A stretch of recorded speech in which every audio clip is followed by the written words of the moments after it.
Tonight, Scripps Howard opens its arms to one of Hampton's historical publications. And WHOV provides the latest regarding several attacks on local campuses. And our sports anchor tells us which HBCUs will be competing in this year's March Madness. Don't go anywhere. Pirate to pirate, from your home to your home by the sea. Hampton University's newscast.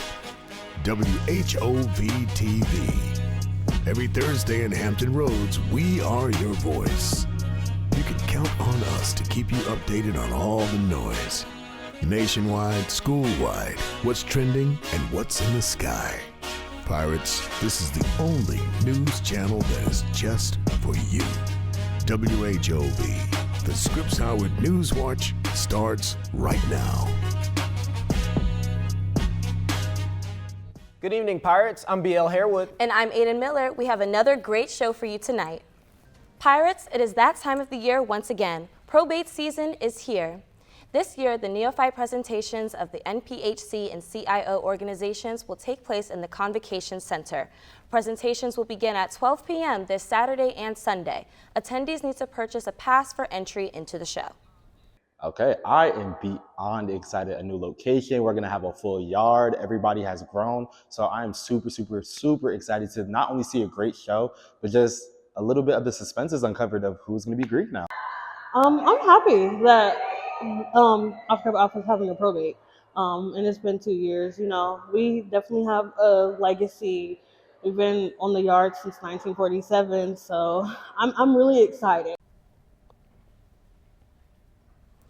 Be sure to get your signs ready and support your friends this weekend at the Convocation Center. You can purchase tickets at hamptonpirates.evenue.net. Hampton students are taking their education beyond the sea. 10 students had the opportunity to participate in a spring break abroad program where they traveled to 4 different European countries. Their journey began in Italy, where students explored some of the most iconic landmarks in the world. In Rome, they visited the Colosseum, walking through the remains of one of history's greatest arenas. Students also stepped inside St. Peter's Basilica, taking in its architecture and global importance. The group then traveled to Albania, where they explored a historic castle museum, gaining insight into the country's past. In Montenegro, students continued their journey through history, spending time in the old town known for its preserved architecture and narrow winding streets. The trip concluded in Croatia, where students explored scenic landscapes and natural landmarks, including waterfalls and coastal views.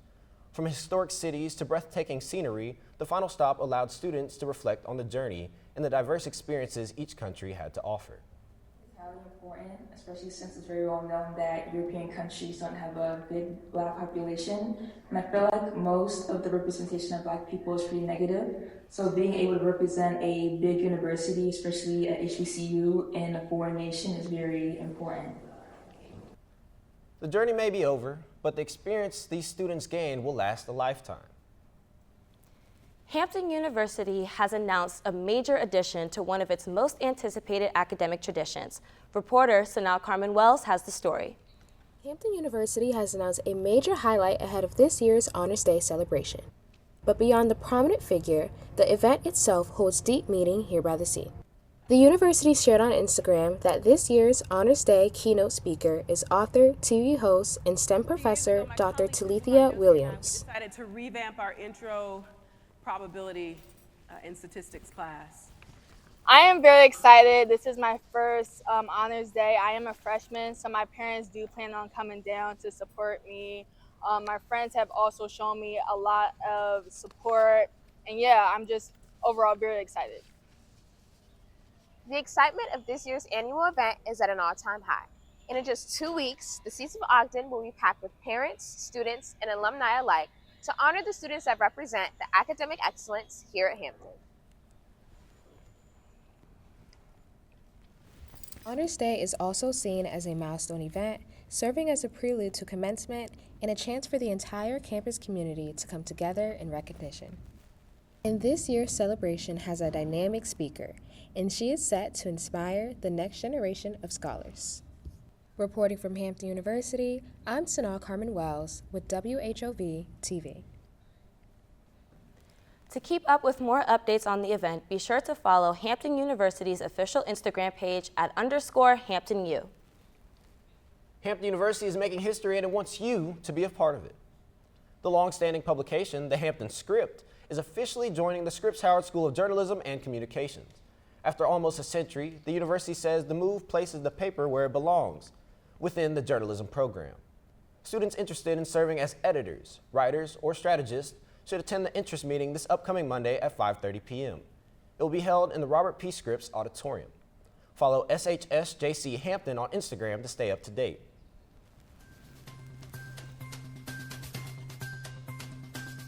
Coming up, fatal shooting at Old Dominion University that left 1 professor dead and 2 students injured.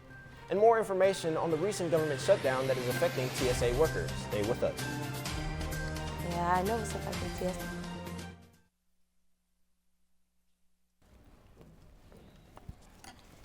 In a recent update regarding last week's shooter at ODU, the man accused of selling the gun to the shooter pled not guilty. Kenya Chapman is facing 7 federal charges for his alleged role in the crime.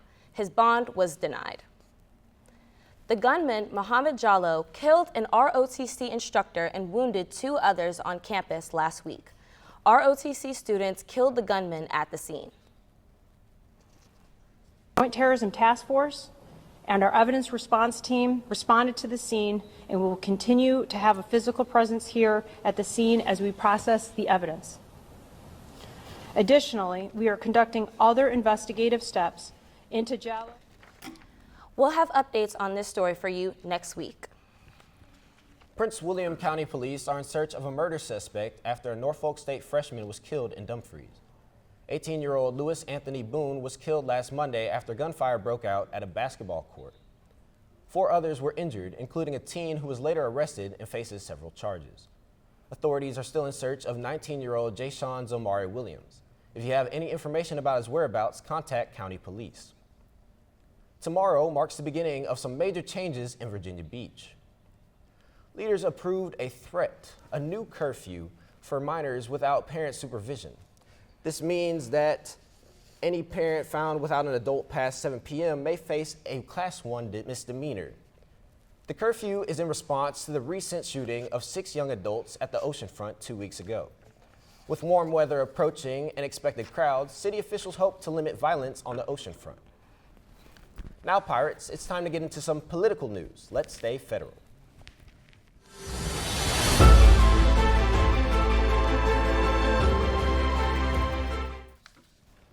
Iran confirms the death of their top security chief, Ali Larijani, after an overnight Israeli strike.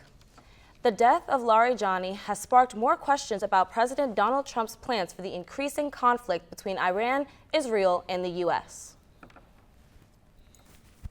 Look, if we left right now, it would take 10 years for them to rebuild. But we're not ready to leave yet. But we'll be leaving in the near future. We'll be leaving in pretty much the very near future. But right now, they've been decimated from every standpoint. While Trump's plans for the ongoing war remain unclear, an updated version of a new bill is being discussed. There are some new updates to the Save America Act, where the current administration is addressing concerns about election fraud. The legislation focuses on voter security with stricter voter identification between state and federal systems. Supporters argue the changes will restore trust in the current election system, while critics warn the measures could create barriers for certain groups of voters. The shutdown of the Department of Homeland Security is causing delays at airports across the country. Officials say TSA officers are working without pay, leading to staff shortages and longer security lines. Some travelers are even waiting hours and missing flights. Should not be used as leverage in political disputes, especially while members of Congress continue to receive their own paychecks. An official with Homeland Security says the shutdown causes, quote, unneeded financial hardship for our TSA officers and their families. Lawmakers are still working to reach a deal to restore funding. If prices seem high on the market, you're not going crazy. The Federal Reserve announced that it is holding interest rates as of yesterday. The agency decided to hold rates because of the increased expenses from the war with Iran. The hold is causing prices to increase across the nation, including gas, student debt, credit card interest rates, and fixed mortgages. Many Americans are struggling. This decision will overall make everything more expensive in the country. And according to CNBC's Stephen Cates, a bank rate financial analysis worries that, quote, interest rates and inflation rising would be difficult to justify. A nationwide blackout has left millions without power in Cuba. Authorities have said that the country's entire electrical grid collapsed on Monday, which affected over 10 million Cubans. The investigation is still ongoing to determine what caused the outage, and crews are working to restore electricity. Officials are warning that recovery could take a while. Every president gets a library, but Obama had to turn it up a notch. President Barack Obama has revealed the opening dates and details for his presidential center. The center won't just be Oval Office archives, but a place for the community to enjoy. Obama teamed up with NBA star Anthony Edwards to promote playing a game of horse. It's going to be on my home court at the Obama Presidential Center on the south side of Chicago. Oh, you know, we turned everything to home. We're going to make the south side of Chicago like Atlanta, the west side. Yeah, well, we'll see about that because I don't lose at home. The center is set to open on June 19th in Chicago, and many cannot wait to see the final results. Up next, more information on the forecast. And debrief on Monday's storm. Stay with us. Storm again? Well, I'm glad.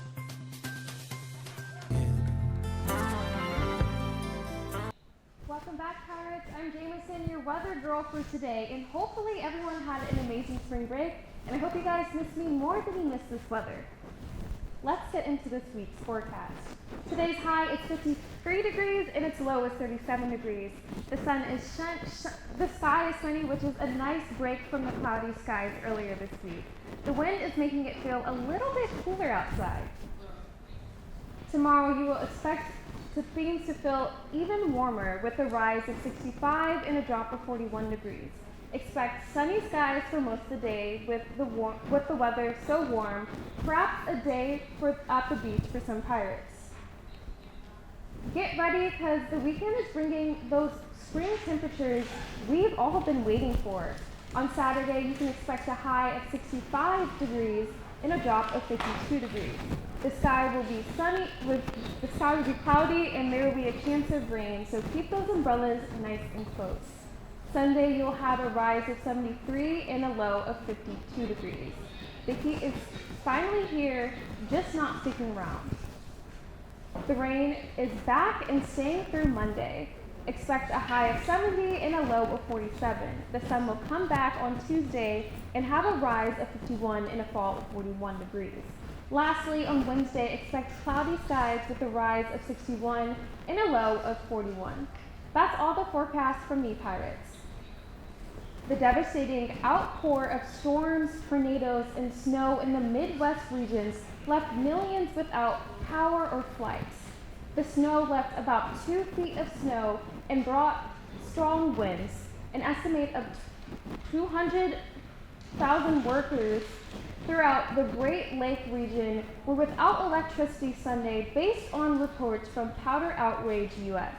The intense weather has caused millions to deal with the destructive aftermath. That's all the weather we have for this week, Pirates. Back to you, BL. Coming up, new teams may be added to the NBA. And the Formula One racetrack is getting a little smaller. Stay with us. What is the Formula One? Mr. Turtle. Welcome back, everybody. It's March. I'm Lathan Numbar-Keys, bringing you the latest. Let's get started with the Pirate Weekly Rundown. The Pirates basketball season has officially come to a close, but 2 senior Pirates will compete one final time. Xavier Long and Josh Ogundele have been named to the 5th annual HBCU All-Star Game in Indianapolis on April 5th. The Hampton women's team is also on a 6-game win streak for the tennis, following today's tennis match at Virginia Wesleyan in Virginia Beach. Congrats, ladies. And with softball in full swing, the Pirates begin a 5-game homestand with a 3-game series against Hofstra. Game 1 is tomorrow at 3 p.m. Well, today is the first round of the NCAA basketball tournament. Games are live right now as I speak, and a handful of HBCUs are in the mix. Howard University men's and women's teams both earned bids after dominating the MEAC, with the men starting right now. Prairie View beat Lehigh in a play-in game last night and will face number 1 Florida tomorrow. And Southern's Lady Jaguars just tipped off against Sanford on ESPN2. And lastly, first-year head coach Nolan Smith and the Tennessee State Tigers are taking on number 2 Iowa State tomorrow afternoon. We've already seen a few up to come. Welcome to the madness, y'all.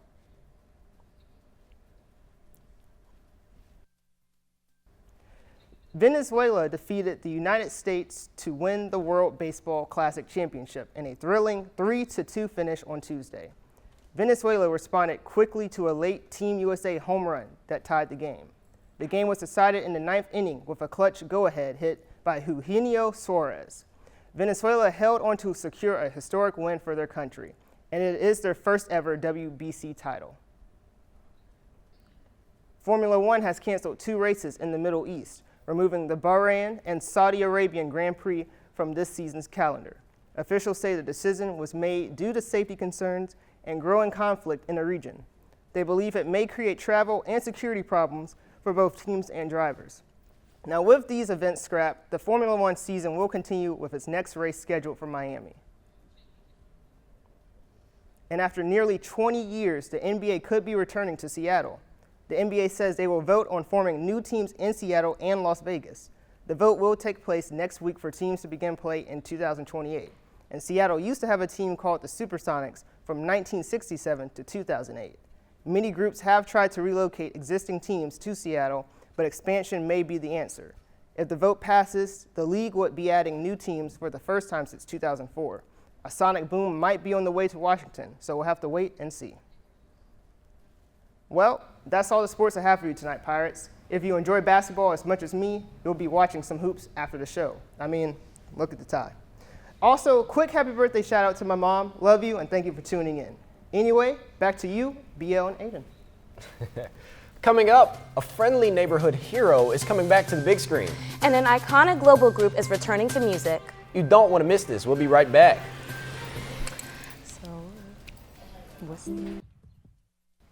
Hey Pirates, I'm Sanaa Wells, your entertainment anchor for tonight. Let's see what's happening. Hi, my name is Peter Parker. You don't remember me, but we used to know each other. Our friendly neighborhood Spider-Man is back, swinging into the big screen. Marvel dropped an official trailer for Spider-Man Brand New Day yesterday, dropping hints at how Peter Parker is living while no one remembers the man under the mask. Stars Tom Holland and Zendaya return in their roles, and fans can expect also favorites like John Bentrales as the Punisher, making his first cinematic appearance. So Pirates, make sure you grab your web shooters for July.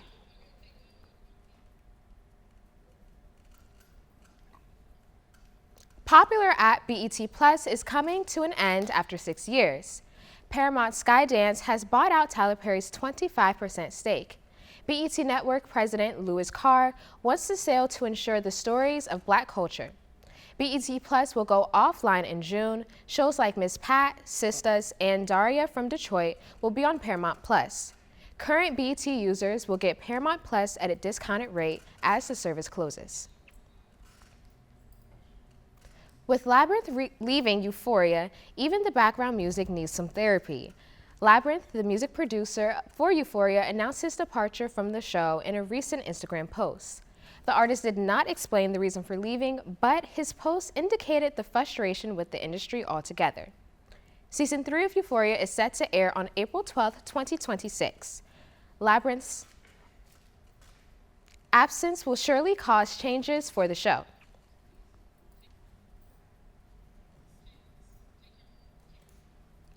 ARMY rejoiced. After a 4-year hiatus, BTS is back.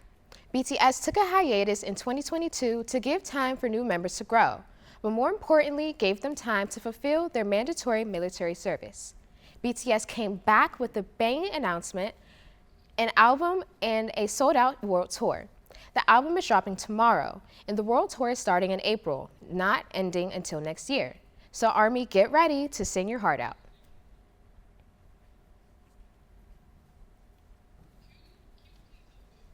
Fans wondered if Ryan Coogler's Sinners will pick Poor Robin clean at the Oscars on Sunday.